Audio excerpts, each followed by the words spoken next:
Its gates stood their silent vigil, stony, cold and grey. They did not invite travellers to enter. Wind swept out its maw as if the dungeon itself were exhaling. Das had walked many miles to its keep. The knights of Rondon commandeered such a place to hold their prisoners, and she knew if Lagarde had to be taken anywhere, it was here. Whilst she herself had never before stepped foot into its jaws, she had overheard whispers that the place was falling into disrepair, and members of the military whose posting was within its caverns had seemingly disappeared, never to re-emerge.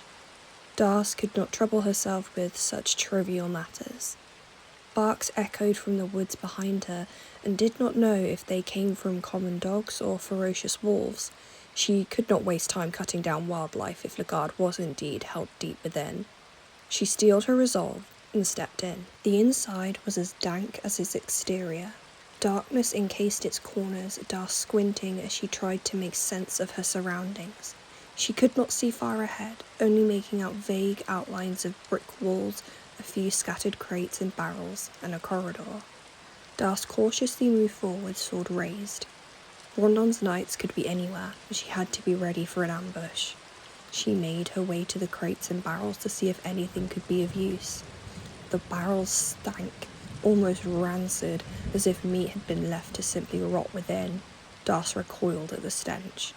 She turned to the crates. Most were completely bare, but thankfully in the last one she found a torch and, with the most luck, a match. She struck it upon the stone wall and lit it.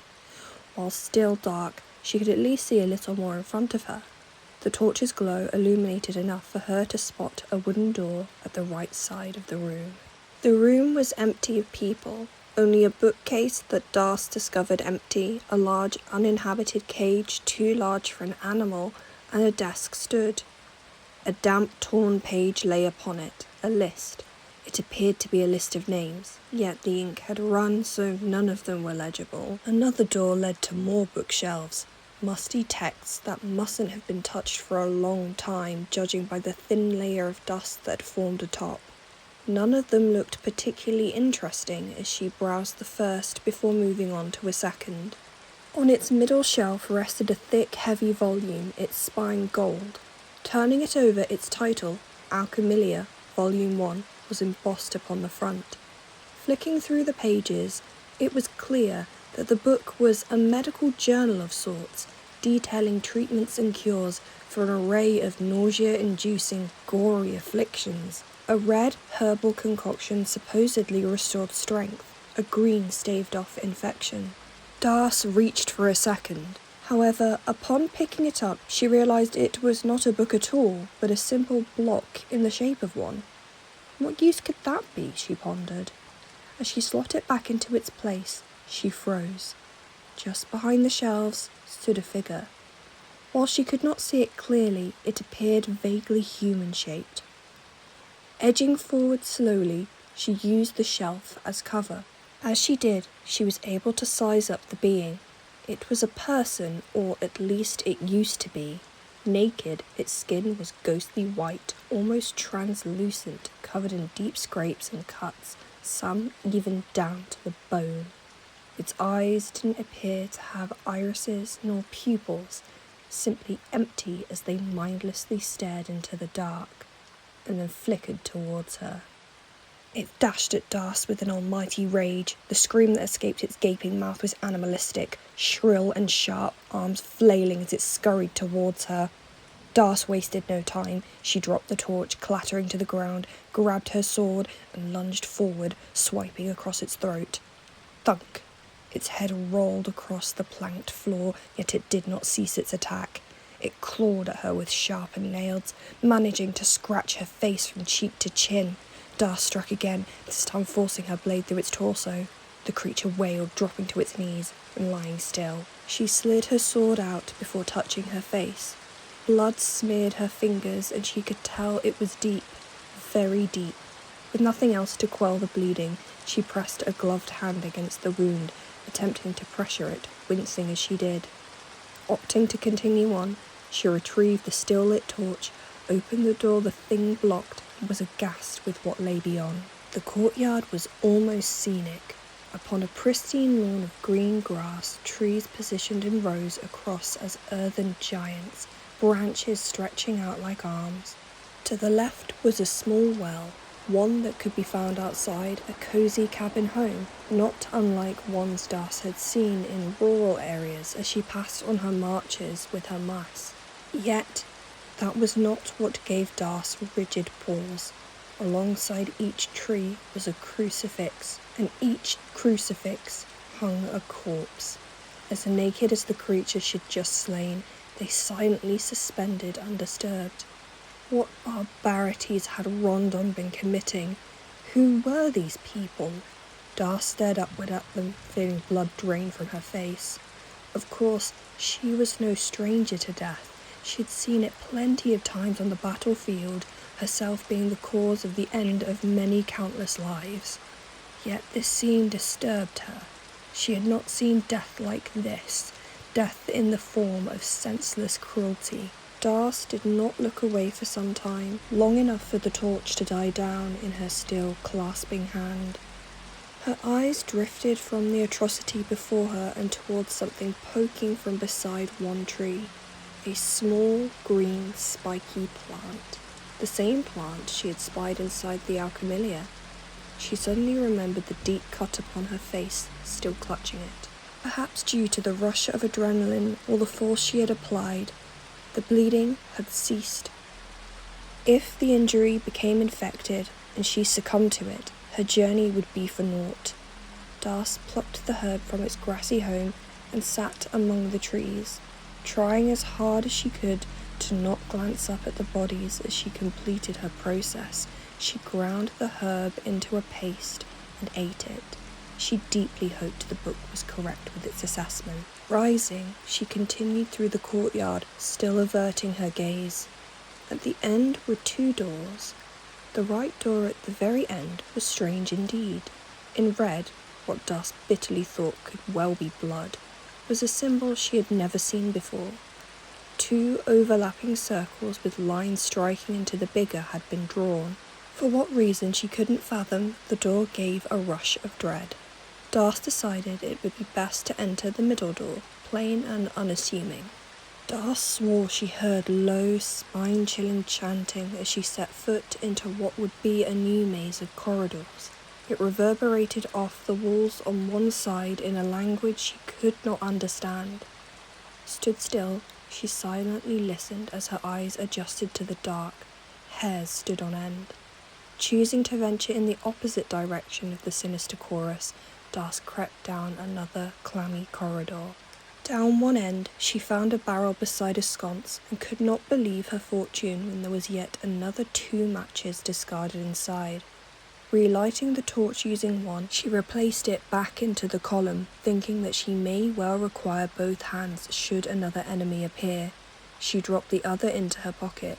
Das strode up the corridor and turned a corner, running straight into another monstrosity. The hunched beast was enormous, muscles rippling and popping out its unnatural form, its arms like tree trunks, one hand gripping a sharp meat cleaver. It wore nothing but scraps across its chest and a flimsy leather loincloth that did not even cover its substantial member, so freakishly big it hung towards the floor. It groaned upon sighting her, but she did not hesitate. In one motion she slashed at its weaponed hand, in the next lacerating both legs. The behemoth swayed and teetered, losing its balance. Its remaining arm desperately tried to grab Das, but she evaded, dodging the other way and delivering a stab into its ribs. It twisted round, moaning in pain. Das stabbed yet again, this time piercing its phallus. The third pounding against its neck that was so thick and turned into its body that a fourth was needed to create a deep enough gash to finish her off. Fight concluded, she doubled over in near exhaustion. Das had rammed over many a foe, over and over in wars for hours on end. Yet in this dungeon she swore her strength waned, and her stomach began to pang in a squeezing hunger. She panted her breathing to a steady pace, readying herself to proceed. Further up the passage held more to test Das's nerve.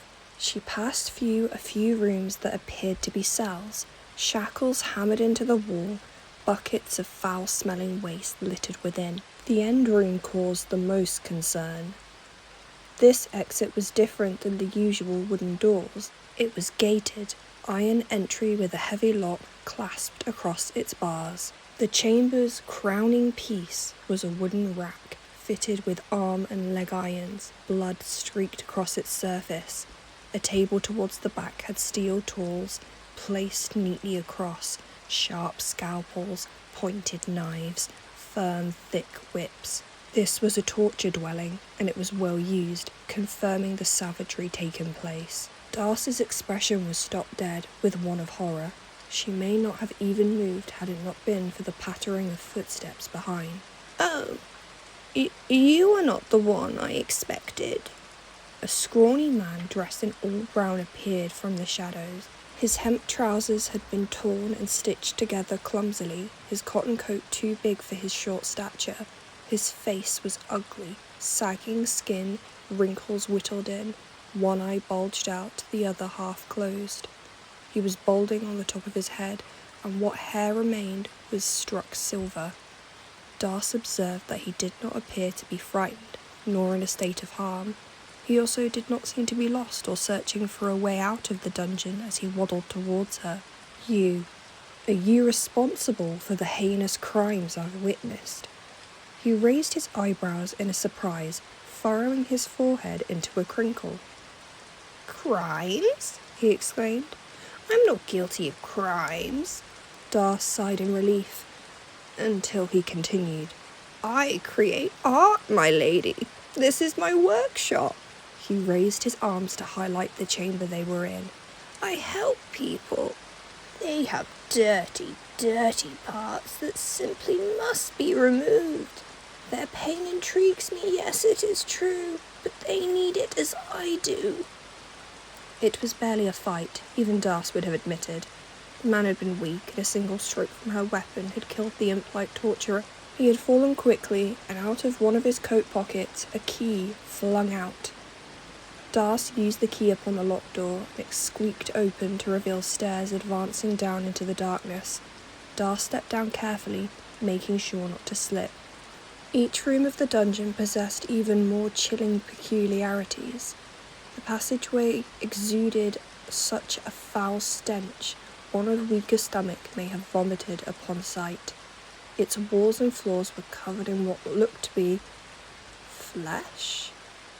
Crimson tissue stuck as if Darcy had entered a beast's stomach, an aisle of corpses either side. Her face distorted into dismay to behold it. Some bodies were rotten, others still fresh. Some were whole while others seemed to be missing parts, perhaps within the mound as arms, legs and even organs peeked out. Darcy stumbled a little as she tried to brave onward, feet squishing in the vulgar substance, stomach turning and churning in a mix of hunger and disgust. At the end of the horror, a strange contraption hovering over a hole. Like a small cell, a lever was all that it held. Someone must have been here before her to have it brought back up again. Anguished by her surroundings, Darcy wished it would take her somewhere that was not this alley. She entered, pulled the lever, and the machine began to lower her even deeper down.